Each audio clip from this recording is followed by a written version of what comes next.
Like I said, we don't want any negative, action for anything, but that's just a part of the game and that's part of life. So the guys just have to play fast. That's the biggest thing. And if it ends up in there, then, it had to pay the fine, and it's very unfortunate. But at the end of the day, like I said, I think that's something that needs to be sit down with and just reviewed.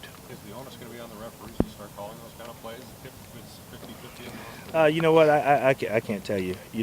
The biggest thing, like I said, is just very unfortunate that, there's some would probably, need to be called, and there's some that probably shouldn't be called. So, right now it's 50-50, and the guys, however they deem it in the league office, you have to pay for it.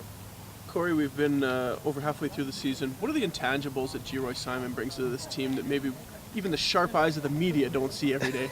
The biggest thing about Geroy is, anytime you want to talk about how to win and different things like that, he's always a guy that you point to because, he's able to give you those insights because he's been through a lot as a player. He's able to always talk to them about being a pro and things of that sort. That's the biggest thing that you get from Geroy. Have you seen any more get up and go for him, knowing that he gets his first shot at his former team this week? The last 2 weeks, he's been getting a little riled up, and I hadn't thought about it as far as seeing his former team, but I think Geroy is just loving playing football right now. He's very fortunate to be his age and be able to play football, and I think he understands that, so it doesn't matter who you play. Geroy's going to be ready to go. Chris Garrett looks like he was getting more reps today. Is he kind of inching ahead in the race, or are you still making your mind?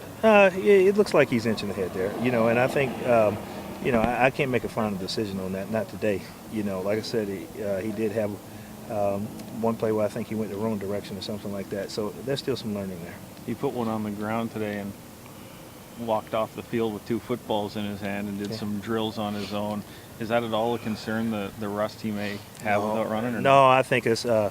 I would say that's pretty much a plus to our scout team guys, the next up team, because they're consistently going for those balls and all those guys. And there's 2 and 3 and 4 guys, and sometimes what happens in practice is usually the running backs get through a certain part and they start to relax, where the guys are always going for the ball here, and I think they just caught him on that tail end.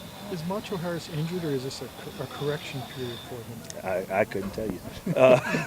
No, Macho was one of those guys that he had like a growing strain, so it's one of those things to where a little bit of injury, a little bit of time, like I said, at that position, you have to be real careful.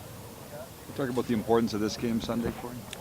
It's important because it's our next game, and I talked to those guys about it's closing off our second 6. That's the last game of the 6, and it's a transition to the next 6. So we have to make sure that we finish this game and finish the second 6 so we can head into the third 6. The difference is 4 and 2 or 3 and 3. Is that a big difference in your mind? Oh yeah, there's a difference between winning and going 500. And each one of the thirds, each one of the 6s, we want to make sure that we come out with a winning record. We were 5-1 in the first one, and 4 and 2 would be good because it sets you up when you go into that third 6. What's the identity of BC? How they win in their games? BC, they've had some struggles on the road, but they've been good at home. I think, when you look at it, they've had some changes now with Thomas coming in. But for the most part, BC is still a veteran team there. And I think they went through a deal where they did release some guys like Geroy, Arlen, and all those guys. So they had to find their identity on offense. But defensively, they're still a very strong team. And I think right now they're just trying to gel, and I think they're coming together, and they'll do some tough things to us. We got some talkers on that defense, especially Ryan Phillips. Do you think he'll be trying to get inside Geroy's head and maybe even Durant's again? Hopefully they're so focused on Geroy that they forget to play football with all that trash talking. I think that'll be, it'll be something exciting to watch those guys because they're all friends. There's no ill or malice or anything like that. So it'll be fun to watch those guys go back and forth, and I'm sure they'll be trying to get in his head and with the record and all those different things, it'll be a fun game for those guys. Plaza weekend, does that mean a lot? You're going to have all your players there? All the players will be there unless, they have something that was, very mandatory, very important that they had to do. Other than that, those guys will be there and they'll get a chance to see what it means to, go through history and have somebody remember you. Is that what you learned last year when you see it for the first time? What I learned last year was that, Murray. Yes. No, it is a cool night. No, it's very cool just to see guys get honored. I think that's something that guys can look forward to, that if they continue to do well, guys like Dress and so on, and maybe somebody remember them and honor them and once they're done. Can you talk about Eddie Davis and what you remember? all I remember is you talking about professional.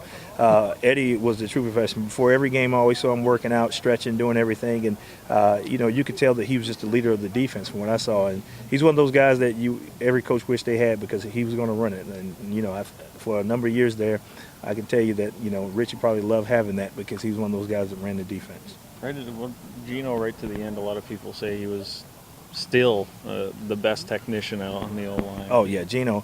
I can remember, like I said, when I was in Hamilton as a coordinator, I remember a lot of people saying Gino was getting older, but he was still tough to beat. You get to a certain age, you know how to do things, and he knew how to do them well. So Gino was a very good player.